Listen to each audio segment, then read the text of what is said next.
आजचा हा जो व्हिडिओ आहे तो आहे माझा वन डे ट्रिपचा। मुळशीला आम्ही चाललेलो आहे आणि फक्त 500 रुपयात PMPLनं खूप छान उपक्रम राबवलेला आहे, ज्यामध्ये तुम्हाला छान अशी ट्रिप ते घडवून आणतात। जेवणाचे, नाश्त्याचे आणि तिथल्या काही ॲक्टिव्हिटीजचे पैसे तुम्हाला तिथं एक्स्ट्रा पे करावे लागतील। तुम्हाला फक्त नेण्याचा, आणण्याचा आणि तिथे छान गाईड करण्याचा हा 500 रुपये खर्च आहे। हे आमचे गाईड आहेत मिस्टर काशीद यांनी आमची ट्रिप खरंच खूप सुंदर अशी घडवून आणलेली आहे।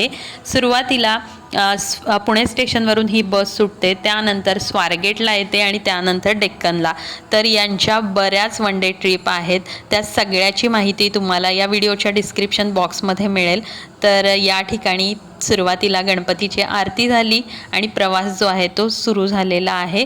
त्यानंतर प्रत्येकानं आपलं इंट्रोडक्शन दिलेलं आहे आणि या ट्रिपमध्ये सगळ्या एज ग्रुपचे लोक होते, अगदी 8 वर्षाच्या मुलांपासून ते अगदी 80 वर्षाच्या आजी आजोबांपर्यंत, आणि सगळ्या वयोगटातल्या माझ्या सहप्रवाशांनी ही ट्रिप जी आहे ती खूपच एन्जॉय केलेली आहे। नाश्त्यासाठी गाडी या ठिकाणी थांबलेली आहे, कृष्णा प्युअर व्हेज, आणि त्यानंतर आमचा प्रवास सुरू झाला मुळशीच्या दिशेनं। तोपर्यंत आम्ही खूप छान एन्जॉय केलेला आहे। या ठिकाणी डान्स, अंताक्षरी, गाणी सगळं काही आम्ही म्हणलेलं आहे आणि खूपच छान एन्जॉय झालेला आहे। त्यानंतर आमचा पहिला स्टॉप होता तो म्हणजे मुळशी सेल्फी पॉईंटवरती आम्ही थांबणार होतो आणि या ठिकाणी या काकांनी ना खूप मस्त असा डान्स केला फुल जोशमध्ये। तर मला यांचा जो आहे उत्साह तो भयानक आवडलेला आहे आणि यामध्ये बरेच वेल एज्युकेटेड आणि लोक होते जे की अगदी मोठ्या मोठ्या पोस्टवरून रिटायर झालेले होते। जज काही होते, काही बँकेमधून रिटायर झालेले होते, शिक्षक लोक होते बरेच, आणि मला या सगळ्यांसोबत प्रवास करायला खरंच खूप मजा आली। या ठिकाणी पहिला पॉईंट आलेला आहे सेल्फी पॉईंट। त्या ठिकाणी आम्ही भरपूर सेल्फीज घेतले आणि खूप साऱ्या रील देखील बनवल्या। या ठिकाणी 2 बसेस होत्या, DSK धायरी येथून ही बस आली होती। तुम्ही जर का टोटल 28 लोकांसाठी ही बस बुक केली तर ती तुमच्या सोसायटीत येऊन तुम्हाला पिकअप आणि ड्रॉपची फॅसिलिटी देते। त्यानंतर या काकांनी छान अशी गाणी देखील म्हणलेली आहेत, जुन्या काळातली आणि हा नेचर। तर दोन्ही बाजूला भात शेती आणि सुंदर असा प्रवास, खूपच मनमोहक असा हा प्रवास झाला। त्यानंतर आम्ही पोहोचलेलो आहे मुळशी लेकला आणि या ठिकाणी 150 रुपये देऊन, प्रत्येकी 150 रुपये देऊन तुम्हाला 30 ते 40 मिनिटाची छान अशी बोट राईड होणार होती। तर या ठिकाणी बोट आलेली आहे आणि बोटीमध्ये सेफ्टी जॅकेट देखील होते आणि खूप सुंदर असा 30 मिनिटाचा जलविहार या ठिकाणी मिळालेला आहे। आणि त्यानंतर ही माझी मैत्रीण आहे जी न्यू जर्सीवरून आलेली आहे आणि या ठिकाणीच आमची ओळख झाली। त्यानंतर आम्ही पोहोचलेलो आहे पळसे धबधबा, जो या ट्रिपचं आकर्षण होता, आणि या ठिकाणी ना भरपूर पाणी होतं आणि या ठिकाणी पावसाला देखील सुरुवात झालेली होती। आम्ही मनसोक्त भिजून घेतलं, भरपूर सेल्फीज काढले आणि या ठिकाणी तुम्ही पाण्याला प्रेशर बघू शकता। खूप छान असा हा वॉटरफॉल आहे, अजिबात असा भीतीदायक किंवा रौद्र नाही आहे, खूप छान आहे। या ठिकाणी मनसोक्त तुम्हाला भिजता येतं।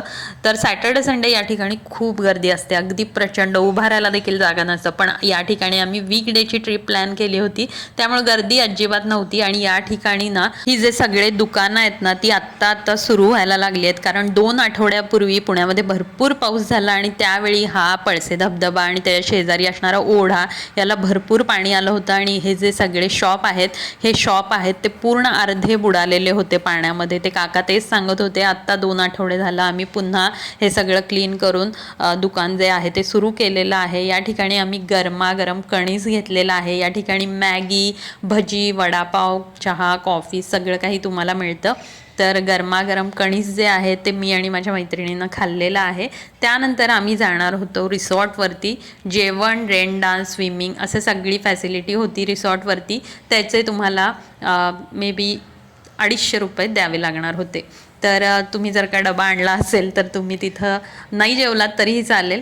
तर अशा पद्धतीनं आम्ही पळसे धबधब्याला बाय बाय करून निघालेलो आहे. जाताना माझ्या मैत्रिणीनं या ठिकाणी ही आळूची पानं घेतलेली आहेत. भागात ना खूप सारी भातशेती केली जाते. रस्त्याच्या दोन्ही साईडला छान अशी भातशेती, पावसाळ्यातील रानभाज्या तुम्हाला बघायला मिळतील. त्यानंतर आम्ही या ठिकाणी रेस्टॉरंटमध्ये आलेलो आहे आणि माझ्या एका मैत्रिणीनं ना उन्हाळ्यात खाल्लेल्या जांभळाच्या, आंब्याच्या, फणसाच्या बिया वाळवून आणल्या होत्या आणि त्या देखील तिनं त्या जंगलामध्ये आजूबाजूच्या परिसरामध्ये फेकून दिल्या, जेणेकरून आता पावसाळ्यामध्ये त्या रुजू होतील. 10 टाकल्या त्यातली एक तरी नक्कीच रुजू होईल आणि पुढच्या पिढीला देखील अशी ग्रीनरी जी आहे ती बघता येईल. आम्ही रिसॉर्टमध्ये आलेलो आहे. या ठिकाणी हा स्विमिंग पूल आणि रेन डान्सची अशा पद्धतीनं छान अशी अरेंजमेंट होती आणि या ठिकाणी बाहेर पाऊस पडतोय, थंडगार असं वातावरण आहे. त्यामध्ये हे गरमागरम असं साधंसं जेवण, अगदी सिंपल, अजिबात स्पायसी वगैरे नाही आहे. त्यानंतर बऱ्याच जणांनी स्विमिंग पूलचा आस्वाद घेतला, रेन डान्सचा आस्वाद घेतला, काहींनी फक्त निवांत बसून मी टाईम एन्जॉय केलेला आहे. आणि त्यानंतर आम्ही जाणार होतो पळसे गावातील अगदी प्राचीन अशा महादेवाच्या मंदिरात.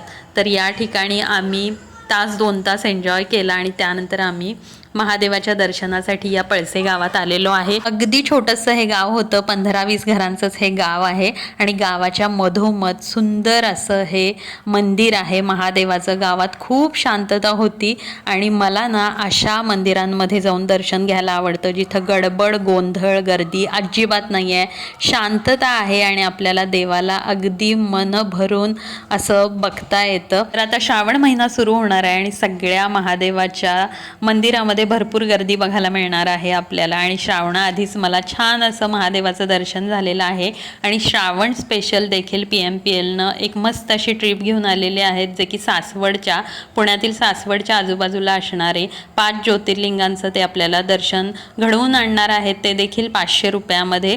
तर त्यासाठी बुकिंग ज्यांच्याकडे करायचं आहे त्यांचा देखील मी कॉन्टॅक्ट नंबर या व्हिडिओच्या डिस्क्रिप्शन बॉक्समध्ये देईल. तुम्ही जरूर एकदा चेकआउट करा आणि त्यांच्या सगळ्या ट्रिपची तुम्ही माहिती घेऊ शकता.